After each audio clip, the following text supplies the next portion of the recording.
Hello and welcome back to the Clay and Kobe Show, filmed before a live studio audience of one person. We are here to taste the wines that we are just releasing here at Claiborne and Churchill for our Fall Cellar Club shipment. 4 new wines, and we need to start off with one of the whites. We've got 2 whites and 2 reds. What should we try first, Kobe? I say we Riesling? dive into the Riesling first. This is a Riesling, and it looks like on the label it says Estate Riesling. That implies that it comes from our own vineyard. Is that true, Kobe? I would say so. Just behind the winery, we have a 2-acre SIP certified 100% Riesling vineyard. 2 different clones. Clone 17, which is a UC Davis clone, and then the other half of the vineyard we have a Alsatian clone out of Colmar, which is clone 49. You'll notice with the dry Riesling off of our estate vineyard, it's a little bit drier than our Central Coast Riesling. It tastes completely dry to me. And we're trying to, differentiate the different style of Rieslings. For this Riesling, we definitely go for a drier style. We picked the grapes a little bit earlier than we would for our Central Coast. We're really trying to create a very European-style Riesling, a Riesling that will age for a long time and hold up to a variety of foods. Riesling, I've always considered the most versatile food wine, certainly the most versatile white food wine. It distinguishes itself by not showing off, not standing out. It absolutely adapts to whatever food it wraps itself around the flavors that you've got out there, and complements it loves to complement food. It obviously is recommended with seafood, particularly shellfish. But I think you could do something like a beef tartare or something a little bit richer that, the richness and the acidity cuts through the fattiness of any dish. So Speaking of rich, how about lobster? How about lobster Newburgh? Yeah. A Riesling is a very ageable wine, and it turns into something quite different than that lovely, floral, fruity initial stage that it goes through. It acquires a lot more character, a lot more depth, a lot more richness. And put this away for another year or 2, and it's going to improve even more. Oh, definitely, especially with the acidity and just the crispness in general. The wine will age for quite a while. I think it'll be an interesting wine to come back to in 10 years. Absolutely. Well, pour me some of that Pinot Blanc. This is the second wine in our Cellar Club selections. Pinot Blanc, obviously a member of the Pinot family, all of the mutations of Pinot Noir. And it's a wine we make in very small quantities, but it is actually part of our Alsatian-style portfolio. Where did we get the grapes for this, Kobe? These are grown in the Arroyo Grande Valley from our friends at Letitia. At Letitia, they have 3 different clones of Pinot Blanc. And this is clone 7. So clone 7, in my opinion, is the most similar clone of the Pinot Blanc clones to wines that I've tasted out of Alsace. So, wow, the first thing that occurs to me is mouth-filling. It's, it's so round and full, reminiscent of a Chardonnay or something that you consider more robust. Maybe less acid, or? Yeah, it's got definitely, I would say, less acid than our Pinot Gris. Has a little bit more richness, I think, than the Pinot Gris. Absolutely. It's a very good alternative white to someone who loves Chardonnay.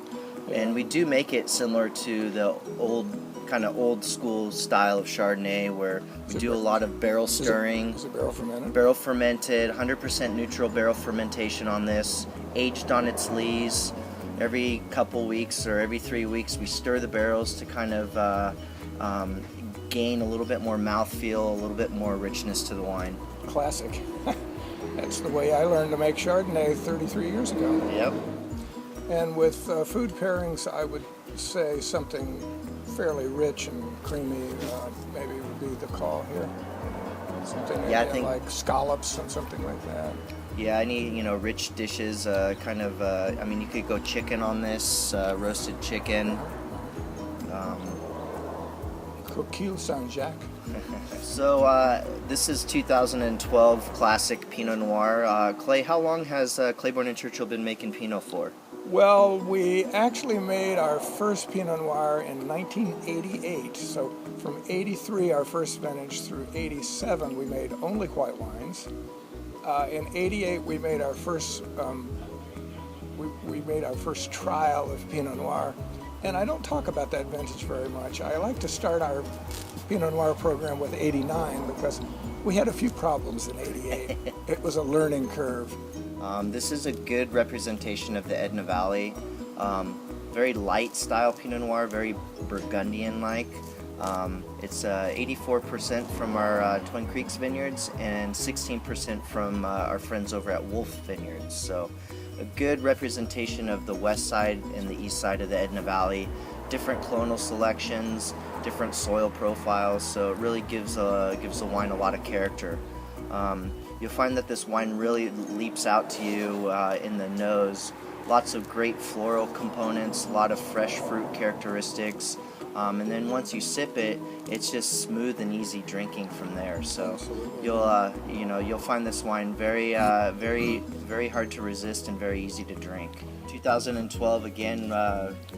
Talking about the vintage and the growing season, a great, easy growing season. Wasn't too hot, wasn't too cool. After coming out of 2010 and 2011, 12 brought an abundance of fruit. You saw a lot of clusters out on the vine, clean fruit, not a lot of mold, not a lot of rot. Bigger berries, so you'll find that this wine doesn't have quite the tannin as previous vintages, but once it opens up, this wine's killer. It's right, and we just finished talking about the whites and praised the Riesling as the most versatile food wine.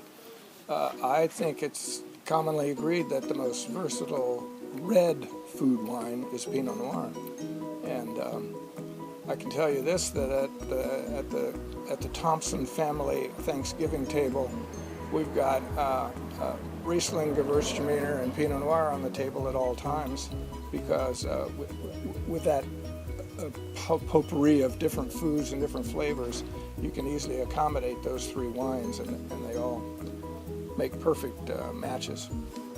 Well, now here's something a little different. This is a Malbec. Tell us about the Malbec grape, Kobe. So this is our third attempt at Malbec. We previously made Malbec varietal in 2007, 2009, and now 2012. The 2012 Malbec comes from two select vineyards up in Paso. 85% comes from Margarita Vineyard, which is in the south end of Paso Robles, and 15% comes from SBZ Vineyard, which is located on the east side of the Templeton Gap. So it would be on the east side of the 101 freeway. Again, for Paso standards, a little bit on the cooler sides versus the northern side of Paso Robles. But this is obviously a grape from a warmer climate. Correct. Malbec would not grow here in the Edna Valley. It needs a little bit more heat. It's a good it's a Bordeaux varietal. Correct. So we're stepping out of Burgundy and moving more towards the warmer climate of Bordeaux. You'll find that Malbec in general, compared to Cabernet, Petit Verdot, is a little bit smoother. It doesn't quite have the grippiness or the tannin that those varietals have. It's smooth. It's a little bit like Merlot. It doesn't quite have the spice characteristic as Merlot, but it has more of that really nice, rich cherry fruit profile that Cabernet Sauvignon has. Right. I would use the word plump. Plump, yes. And with this wine, we didn't use any new French oak or any new oak at all. We used a couple barrels that were one-year-old barrels, but we really wanted to showcase the great classic fruit profile that this varietal has. limited production. I think we only produced about 6 or 7 barrels worth, so we made about 160 cases. So this wine tastes great now, but it's one of those wines that will age for quite a while as well. It makes a fun wine just to pound down by itself. Yeah. I suppose you'd need some hearty barbecue or something like that with a wine like this, or ribs or something with a little bit of something with a little substance behind it. Meat and potatoes kind of wine. Right. Well, there you have it. That is our Cellar Club selection for September. 4 lovely wines, 4 interesting wines, 4 very different wines. They are, of course, available for purchase as of a week or 2 ago, and you can order them on our website. They're reasonably priced, as all our wines are. You can join our wine club and get them at a discount. Any other further closing comments, Kobe?